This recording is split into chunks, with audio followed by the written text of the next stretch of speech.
Hi there, I'm Tony Glynn and welcome along to the PGG Wrightson Stud Tour. We continue this week with Te Mania Angus and learn how Tim and his team are ensuring the quality of their progeny is delivered to the end consumer. It's not bad tucker either. See you soon.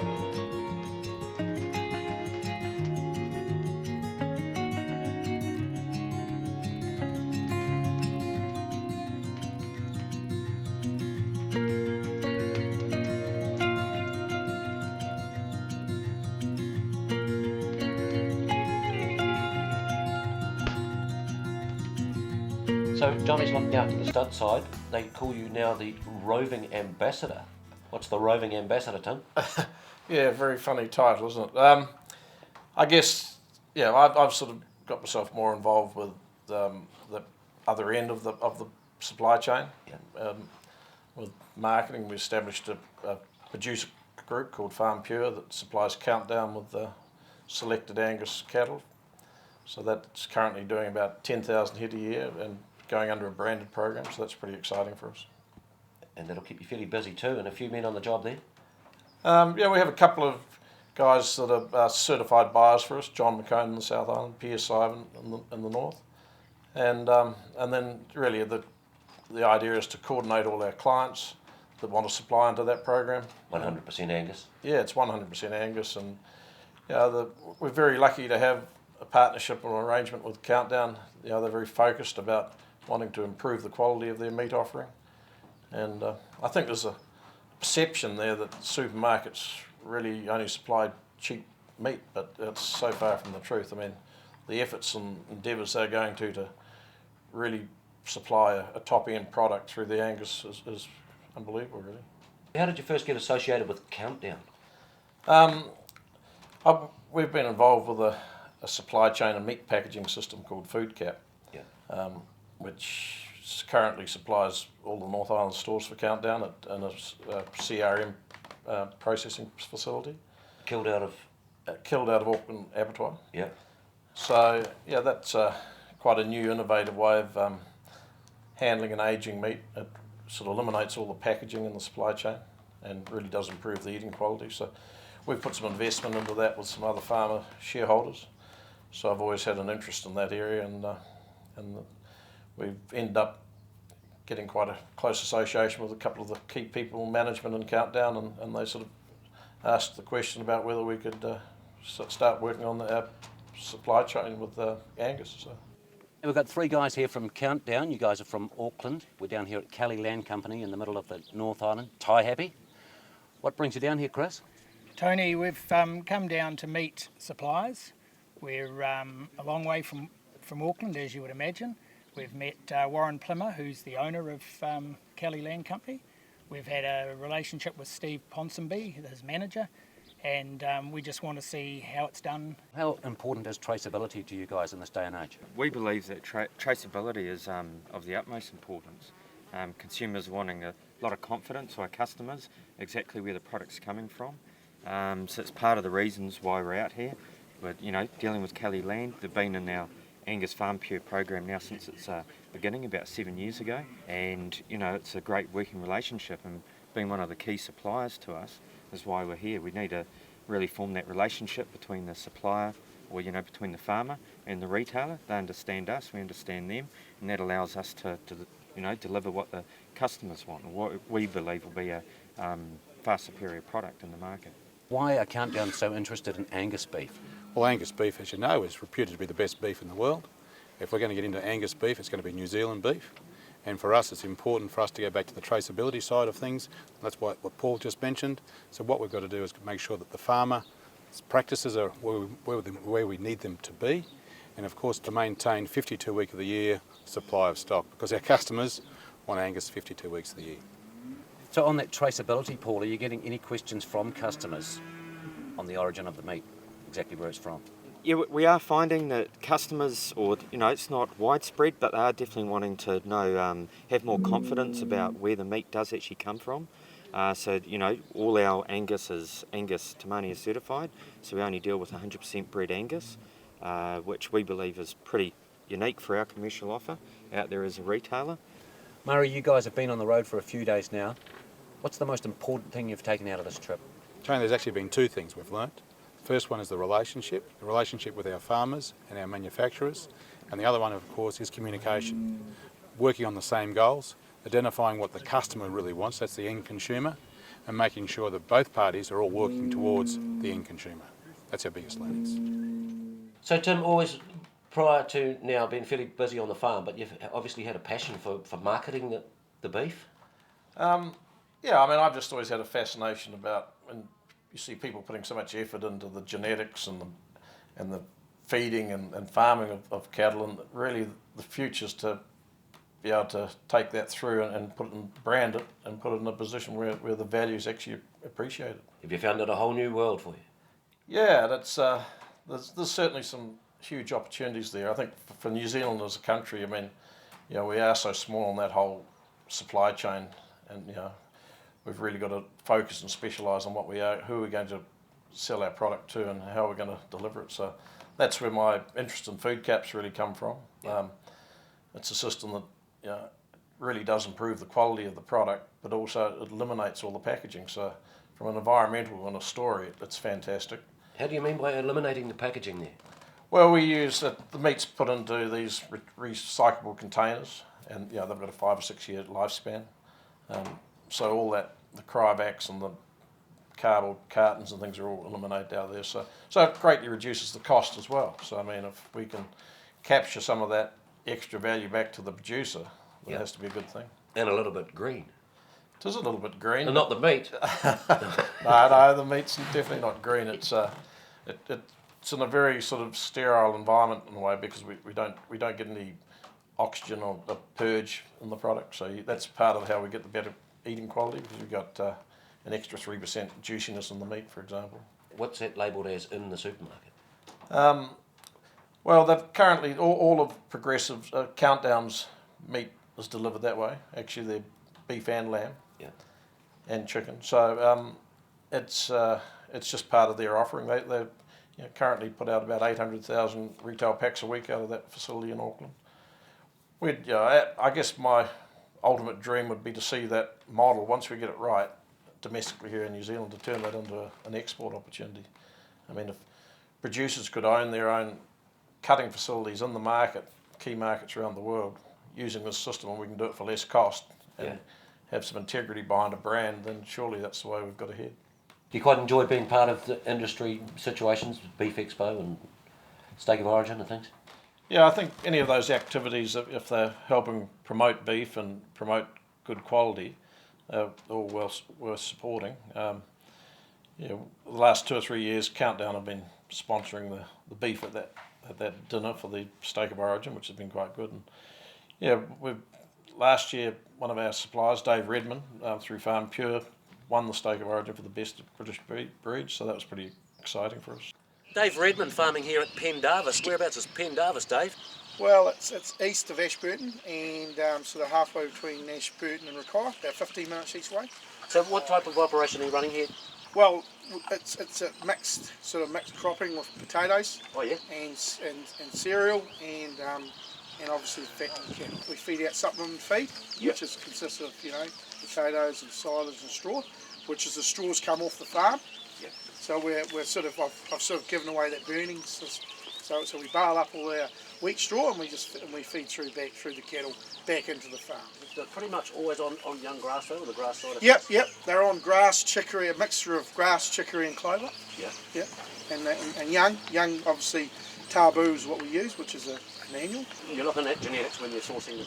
Well, we try to, because we see different growth rates, and growth rates is where the dollars are at the end of the day, because it doesn't matter what sort of cattle you're feeding them the same every day, and if you get a better growth rate, obviously it's quite simple, isn't it? You're making more money, aren't we? So it's doing better. So we try to target, genetics and Te Mania stuff. So.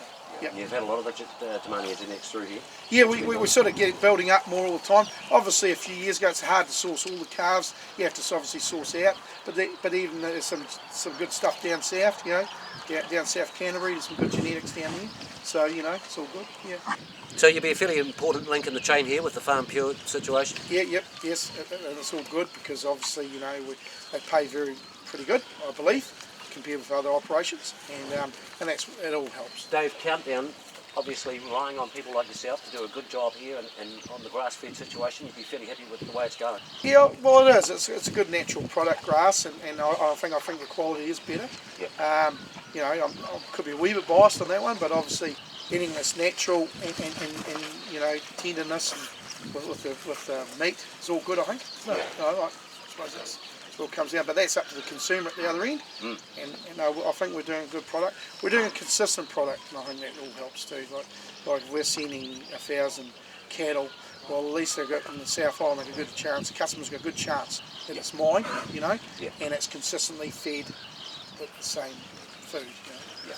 And the Nate thing coming on, going to be good? Very good for traceability and good for, as you say, backing up that genetic thing we talked about. Doers, you know, cattle that are done well. We now can just look in a computer and say, oh, that's come from there. We'll target those ones next year, you know, as calves. That's going to be nice. It's all good. It's all positive. John McCone, you're quite involved with Farm Pure. What's your role there, John? Tony, my role is I procure the cattle for Farm Pure in the South Island.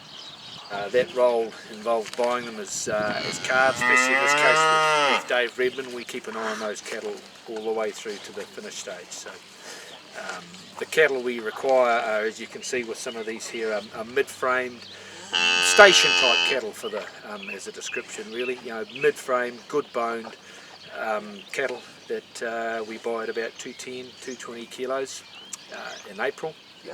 With an aim to drag them out, in this case again with David, through in the winter months. So David supplies us with 20 to 30 cattle each week, all to specification, and that is 235 to 330 kilos carcass weight. And at the moment we're putting David's cattle out at 3 to 310 kilo. He does a great job. It's very hard to find someone who can supply us cattle right through the winter of this sort of quality. The cattle have a consistent growth pattern which contributes to tenderness for the finished product. So these are growing through the winter months as well as obviously through the spring and autumn months, which is very easy to do. So it's a quality product, and we have to get quality suppliers, and that's what we've got here. So we're very happy. Yeah. Hard to find throughout the rest of the South Island? No, most of the cattle come available to us at calf time. And that's why we go there. Obviously we have plenty of selection pressure. We do buy cattle for our other finishers as yearlings, or guys who breed their own and take them right through and finish the cattle themselves, so they don't move off the property until slaughter time. And then we'll go throughout the South Island to buy those. But we tend to, as much as we can, use Te Mania genetics for that, and we've got the Te Mania database. We know where the bulls are along them and breeding them for, and Te Mania as a stud is one of the longest established studs in the country. They've been carcass recording longer than anybody, and so for that reason, for carcass quality, for marbling ability in their cattle, it's an obvious fit to go there, because that's the qualities we need at the end of the day for Countdown for their program. So what are your main benefits for the suppliers, John? David gets any supplier gets a significant premium. It's 30 cents a kilo over the ruling schedule of the week. That is freight paid, so we can afford to go obviously with that level of premium, which in this instance it probably equates to nearly $100. But we can pay that back to a breeder as a calf, so we can pay them a bit more because we're getting more at the other end, obviously. So Warren, you've had the guys down here from Countdown today, having a look at some cattle, and you're tied up there with them with the Farm Pure. How's that fitting into your program?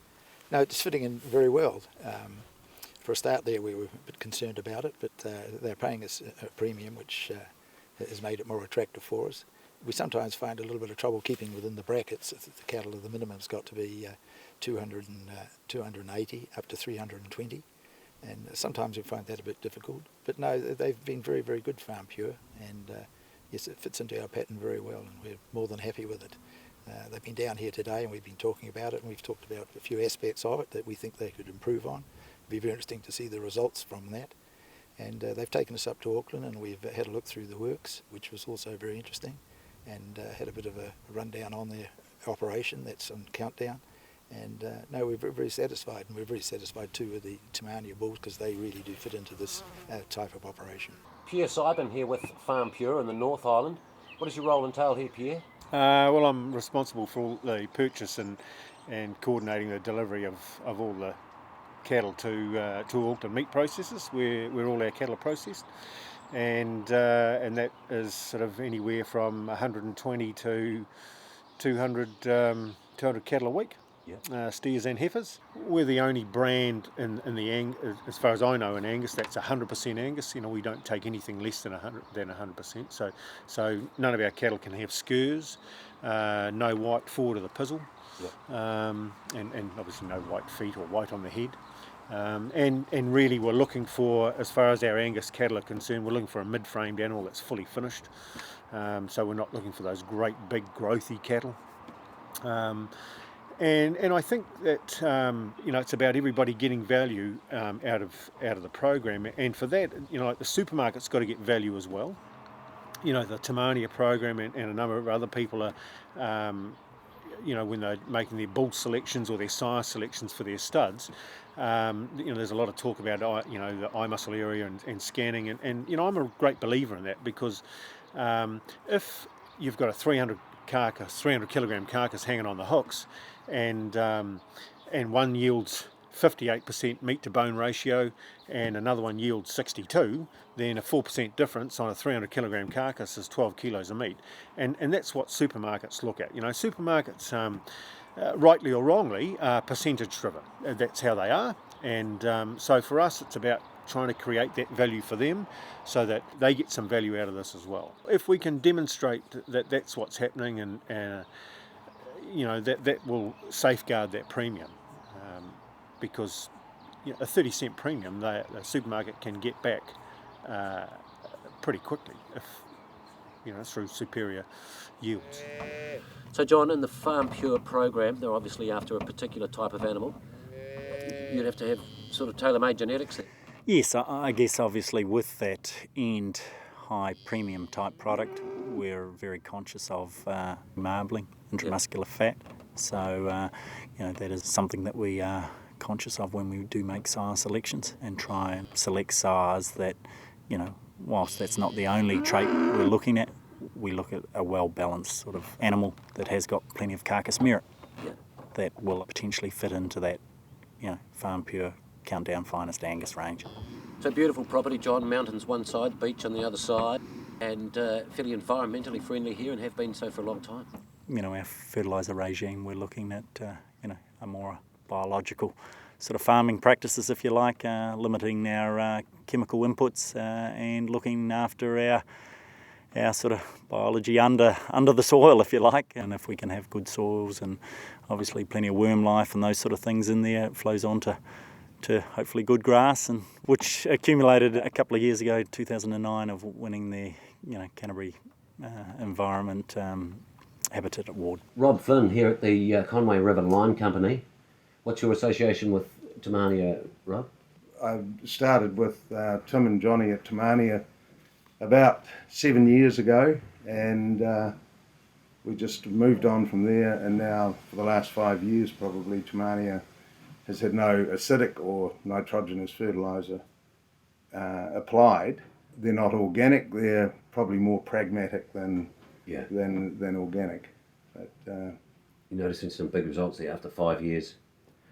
Yeah, it is, Tony, because with a stud of their standing, they've got very high standards that must be upkept, and they've got goals to reach, and so I'm well aware of those, and it's been a long journey, but we're getting there. Yeah. So what are we using, Rob? All natural products, basically. All our products or our inputs are BioGrow certified, and we also import our own phosphate. We've got a company called Viaphos, and on the Viaphos website we have what I do as in soil consultancy, and answering a lot of questions that farmers ask about how much phosphate we need, the rest of it. And all the other products are in line with the Allbrick system to balance the soils, so it is never one thing with your soils. It's all hand in hand. and starting with the biggest deficiencies, working our way through, which we've done on Te Mania now, and the inputs are a lot less, but they're as important, and this is probably where the stock health thing really starts kicking in. So Rob, what are the most noticeable changes in the stock at Te Mania since you've been using this product? Probably Johnny's better qualified to answer that, but one of the big comments is that the stock are quieter, easier to handle. Of course, the figures speak for themselves. The genetics you can go so far with, but you've got to feed those genetics. So how do you see the future for the New Zealand beef industry going forward, Tim? I think New Zealand's got a huge opportunity if we handle it properly. I think we've really got to come up with some different ideas and new tools to market and promote New Zealand beef. Grass-fed has got some huge attributes with health and things, but I think we need to be able to measure those and quantify them so that we can put that around a branding program and put some integrity behind it. So there's a bit of work to be done, but I think that's our future, no doubt about that. And on the traceability side of things, would you like to see people buying Te Mania Angus in the supermarket? Absolutely. Knowing that it came from here? Yeah, I mean, we're just about to Countdown about to relaunch their branding strategy for that. They've got ambitions to double that to, double the size what it is now, 10,000, maybe to 20,000 cattle a year, which is quite significant. Yeah. And a lot of that will come through their branding and presentation in store and things, and hopefully we get more consumer uptake of it. And you'll get that, be able to procure that many cattle? Yeah, I think we've got people wanting to get into the program. I mean, one of the great things about dealing with Countdown is that they do recognise that they've got to reward people who want to be focused on producing quality, and so they do that. So our suppliers do get well rewarded, and I think they're being able to market it for a better price at the other end, because it's not just a commodity, it is a premium piece of quality.